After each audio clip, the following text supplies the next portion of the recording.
while of the fights was Diaz versus Edwards. Essentially, we picked Edwards because I believe Nate's a bit older now. He's about 36. You would think he was a bit older. He looks a bit older, to be honest. Mm-hmm. But he's been in a lot of... he's been in a lot of wars. And he's accumulated, because of his style, he's accumulated a lot of damage and a lot of scar tissue, which often means he gets cut. And that can often cause the fight to be waved off.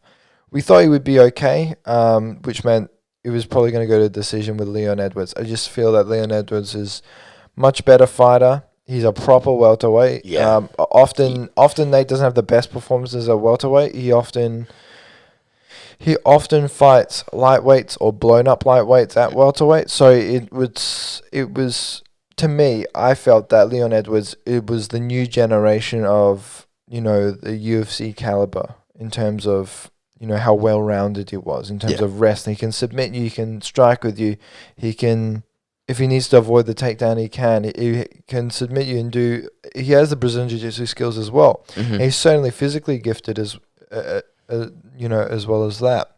When they were fighting, usually Nate looks huge in front of all the lightweights, right? He didn't in front of Leon, though. He didn't. Leon looked huge. He's a tall welterweight as well. He is. And he was actually close to Nate Diaz's height. So just obviously a bigger, thicker frame. So when I was looking at them, I didn't think it was going well for Diaz that entirety of that fight. He was getting pieced up. The main thing with Diaz was he was mixing in some really great sweeps and things like that as well. Not really to actually impose his will, but maybe to break Diaz a little bit and break his confidence. Yeah, he wasn't looking for those. He wasn't looking for a knockout at all. He was just looking for those extra points. He was looking to outclass him. Mm-hmm. One thing he did, he was so much quicker than Diaz, especially with the leg kicks as well. When the first round, when he kicked destroying, he made that front leg trash. Yeah, he literally flung that leg up in the air, and he wasn't falling for any of Diaz's tricks. He was Diaz was doing that thing. I've never seen it before, but he would pretend to be tired, just chill up the cage, and he'd put his hands on his knees. It wasn't so much that. It was more he was trying to, he was just doing a weird pose, like he was trying to, squat and then turn his back and put his ass out at him. Almost like he's taunting him, right? Yeah. He's trying to... And often taunts only work when you're and breaking the opponent when you're winning. Mm-hmm. You're winning, and then you taunt them more, which makes them even more emotional, which makes them easier to just pick apart, right? Yeah.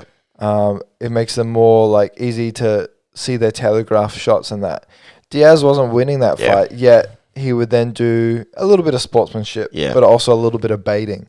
And it wasn't working. Edwards wasn't baiting on it. It was really funny. At one point, he went to touch gloves. Yeah. And Diaz slapped his hand away. Yeah.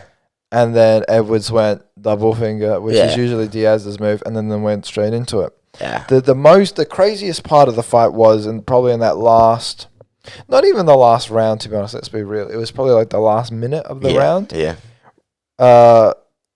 Diaz just caught him with that left. Yeah, it was just, he's got one of the quickest 1-2s. Yeah. He's got a very weird way in which he boxes, but it works. Yeah. Right?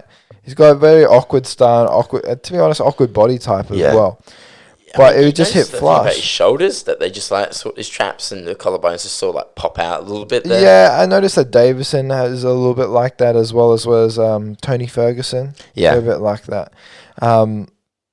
But it just hit flush and it rocked Edwards for a second. And I did watch it back a few times, but he was rocked for maybe 10 or 20 seconds. Survived, got back into it, and started to continue. Diaz afterwards, in classic Diaz style, said, I wish I took his ass out, but I still believe I'm the better fighter. Well, yes, you lost. You lost. You're lucky it was 5 rounds. That was which 3 rounds. Which it wasn't supposed to be. Yeah. If it was 3 rounds, you would have it would have been clear-cut Leon, because in the 3rd round, Leon just fucking get him with those nasty elbows that just cut open got open that massive cut. One just at the top, just in his hair. One at the top of the head. One was there as well. Yeah. And then on the ground, and then everyone would thought like, yep, definitely. Obviously, C. Leon's the better winner. And then Diaz got him in those last 20 seconds, but you still couldn't put him away. Leon was doing everything he could to avoid it. He was running. He was trying to keep distance. But one thing I thought was hilarious was when Diaz like pointed at him straight away afterwards. He's like, got you. It was like a schoolyard sort of trick. He does that a lot. Yeah. I think the main thing for all the Diaz fans is saying, like, Diaz won. Well, he didn't. It's per round, and Edwards outclassed him per round. And then they say, oh, well, I wish if Diaz went on him, then he would have been the winner. Well, Diaz did. He did rock him. Then he went over to walk towards him, which with his fucked up leg, and he tried to pour it on him, and he couldn't finish Edwards. That's on Diaz. Yeah. Right? So, let's be real, Diaz lost fair and square. He's an excellent fighter. He's always entertaining to watch. Win, lose, or draw, he's always really entertaining to watch. And I think what the broadcast said, like, win, lose, or draw also, his stock will always continue to rise. He's always got a really passionate fan base, and no matter what happens, they'll always stand behind him because he always shows up and gives entertaining fights. Yeah. But for those first 4 rounds, Diaz had no answer for Edwards. He was getting schooled out there. Yeah. He just couldn't. It was slowing down. That's the sad thing, really. He was definitely a lot slower against Leon, but still, you got to give him credit for rocking him because the whole time that Leon was there, he was the younger fighter, he was the quicker fighter, but not once did he rock Leon. So not once did he rock Nate. No. And I think that says something. Yeah, there were some really heavy exchanges as well. There was a few overhand rights that connected flush, and you could hear it, and you're like, oh, and Diaz just kept walking forwards like a zombie, right? Similar like to a Tony Ferguson. The one thing I was really impressed by, again, is just Edwards' well-roundedness. He had he managed to get that sweep twice on him. Just basically just to show I'm better than you. He was just doing it just to outclass him, like you said. Yeah. And the thing I really enjoy watching about Edwards is his elbows. He's so good at just slipping them in on the break. On the break, he'll just boom, catches in.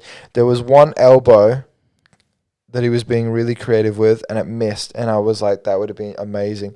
They were about to break, right? And Ed was going to throw a punch, and as he was going up, I'll move away from. He threw that spinning back elbow. Yep. No. He went to do an elbow, 12-6. Oh, okay. And it missed. He tried to do a 12 instead of a 12-6. It was a 6-12 elbow, right? And I was like, damn, that was so close. And it was so cool how mid exchange he changed from a normal elbow to a 6-12.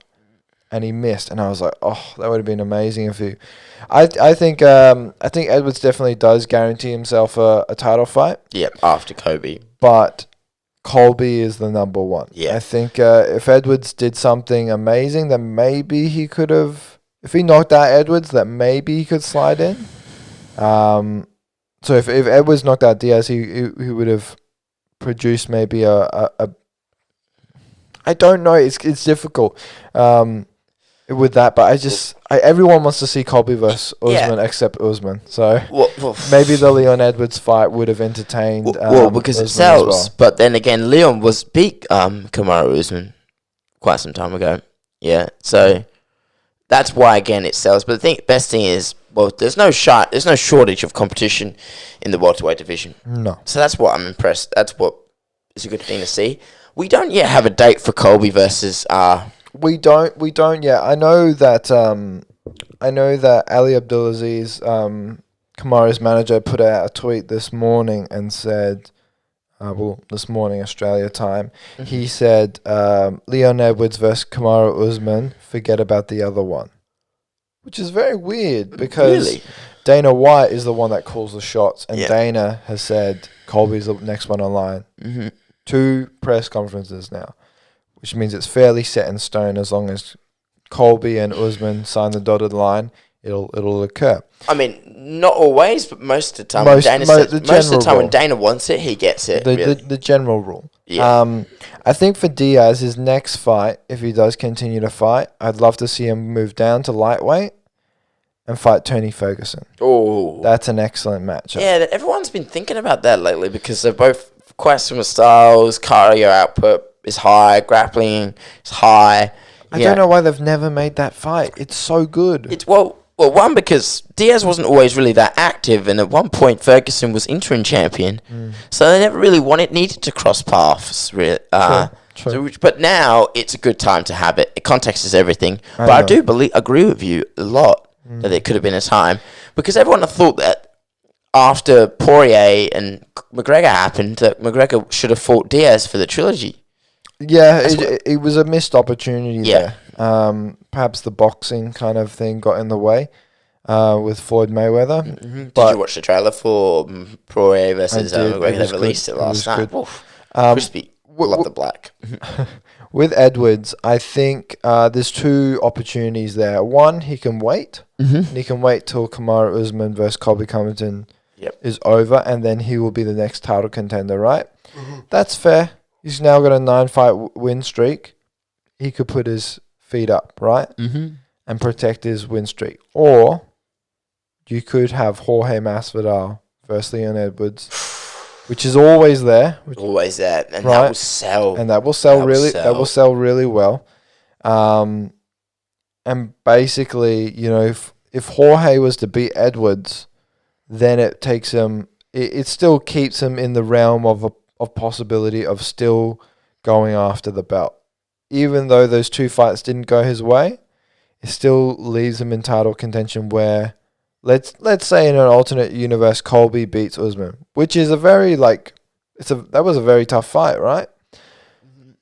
Then what if Jorge was to then fight Colby when Colby has the belt? It works either way. Yeah. The only thing is up to Leon if Leon wants to stay busy. Yeah. If Leon wants to stay busy, since Jorge said this morning that he's got a fight targeted once, as long as that pay-per-view money clears and he gets that check, then he's happy to do so to fight someone later this year.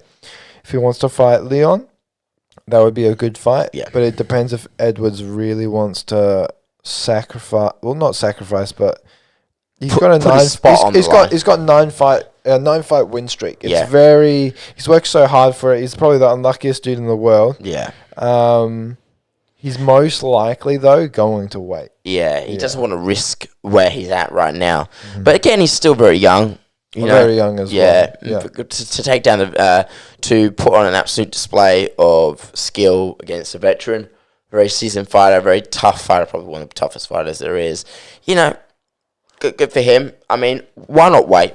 Out of all the welterweight division, there's one thing that Leon Edwards has over everyone else, and that's time. Because Kamaru Usman's 32, in his 30s. Masvidal's a bit older. I think he's about 36. Yeah. Gilbert Burns is still quite young. I think he'd be in his 30s. Yeah, but Stephen Thompson, he's a bit older. He's not Wonder Boy anymore. There you go. Usman's 34. Yeah, so there you go. There's one thing that Leon Edwards has, it's time. Let it be, okay? Use it.